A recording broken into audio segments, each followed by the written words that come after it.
Hello guys, myself Bharti. I am MBBS student. आज हमारा physics का टॉपिक है ऑसिलेशन। ऑसिलेशन के अंदर हमें इस चैप्टर के एम क्या क्या है। सबसे पहले हमें एक वेव की डिस्प्लेसमेंट, वेलोसिटी और एक्सेलरेशन के बारे में पता होना चाहिए। जो एक वेव होती है उसकी डिस्प्लेसमेंट को हम एक्स से डिनोट करते हैं, is equal to A sine omega T.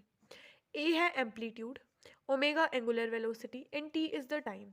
जो साइन का ग्राफ होता है वो साइनसोइड्स बनते हैं, तो इसका जो डिस्प्लेसमेंट का ग्राफ होगा वो इस तरीके से बनेगा। ए है, ये एम्पलीट्यूड है, मैक्सिमम डिस्प्लेसमेंट। ओमेगा होता है एंगुलर वेलोसिटी, जिसकी वैल्यू होती है 2π/t, यानी टाइम पीरियड, और T is the time, first property. Second आती है हमारे पास वेलोसिटी। वेलोसिटी होती है ए ओमेगा कोस ओमेगा टी। इसके अंदर कोस का ग्राफ है, पॉजिटिव है, तो इसका ग्राफ ऐसा बनेगा। A again amplitude, omega angular velocity and T time period. Third आता है हमारे पास एक्सेलरेशन। एक्सेलरेशन का ग्राफ बनेगा minus omega square A sine omega T. तो बेसिकली ये साइन का ही ग्राफ है, लेकिन नेगेटिव के आने की वजह से इन्वर्स हो जाएगा, तो इसके इन्वर्स ग्राफ यानी ये ग्राफ। अब आता है हमारे पास इनकी मैक्सिमम चीज़ें। मैक्सिमम डिस्प्लेसमेंट कितना हो सकता है, ए एम्पलीट्यूड के बराबर, जिसमें साइन की वैल्यू हो जाएगी 90 डिग्री। वी मैक्स कितना हो सकता है, ए ओमेगा, जिसके अंदर कोस की वैल्यू हो जाएगी 0 डिग्री। उसके बाद ए एक्सेलरेशन मैक्सिमम हो सकता है ओमेगा स्क्वायर ए, नेगेटिव नहीं लिया क्योंकि वो हम मैग्नीट्यूड की बात कर रहे हैं, जिसमें साइन की वैल्यू हो जाएगी 90 डिग्री।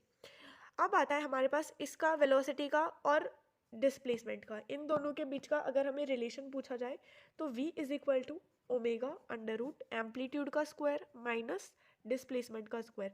तो हमें उस वेव में एक पर्टिकुलर डिस्प्लेसमेंट के ऊपर जो वेलोसिटी होगी वो आ जाएगी। उसके बाद आता है हमारे पास next topic, kinetic energy and potential energy of the wave. Kinetic energy होता है half M V square. V हमें इस क्वेश्चन में गिवन है दिस, तो हम इसे लिख सकते हैं हाफ एम। वी को हम ये लिख सकते हैं A square omega square cos square T. उसके बाद आता है इसको हम और एक और इजी फॉर्म में लिख सकते हैं हाफ के A square minus X square.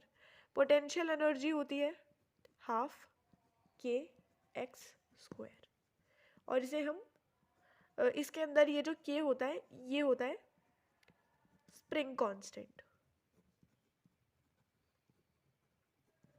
अब हम यहाँ पर बहुत इजीली नोटिस कर सकते हैं कि जो x है और v है, इन दोनों के बीच जो फेज डिफरेंस है वो है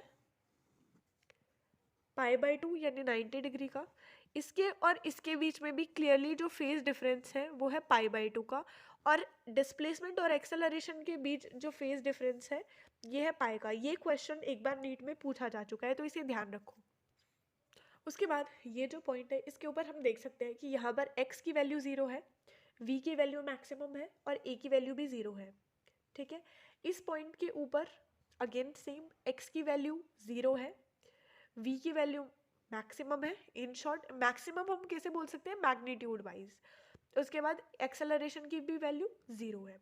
उसके बाद इस पॉइंट के ऊपर मैक्सिमम डिस्प्लेसमेंट है, इस पॉइंट के ऊपर वेलोसिटी 0 है मतलब मिनिमम है, और इस पॉइंट के ऊपर भी मैक्सिमम एम्पलीट्यूड आएगा।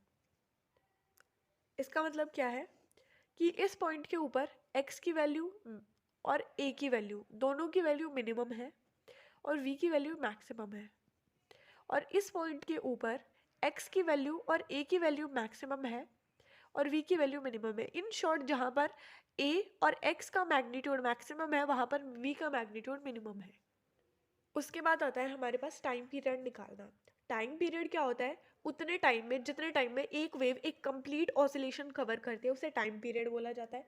टाइम पीरियड होता है 2π√m/k, जिसे हम कैसे याद कर सकते हैं, 30 मार खा, m ऊपर आएगा k नीचे आएगा। टाइम पीरियड को हम क्या लिख सकते हैं, 1/फ्रीक्वेंसी। तो अगर बाई चांस हमें फ्रीक्वेंसी पूछा जाए तो ये इसका इन्वर्स हो जाएगा, यानी 1/2π√k/m। ये टाइम पीरियड किस सिस्टम का है? स्प्रिंग सिस्टम का।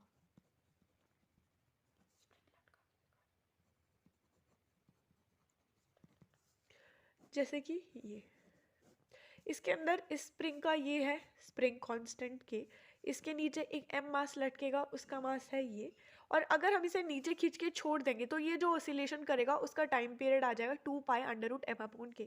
दूसरा सिस्टम आता है हमारे पास पेंडुलम। पेंडुलम के अंदर जो टाइम पीरियड होता है वो आ जाता है 2π√L/g। L है length of the string and g is the acceleration due to gravity.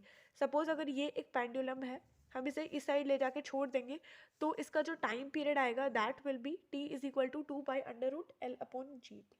अब अगर हमें कॉम्बिनेशन मिल जाए स्प्रिंग ब्लॉक सिस्टम के, जिसके अंदर सपोज अगर इस तरीके से मिल जाए या फिर हमें इस तरीके से मिल जाए, तो इस केस के अंदर हम k की जगह k इक्विवेलेंट लिखेंगे।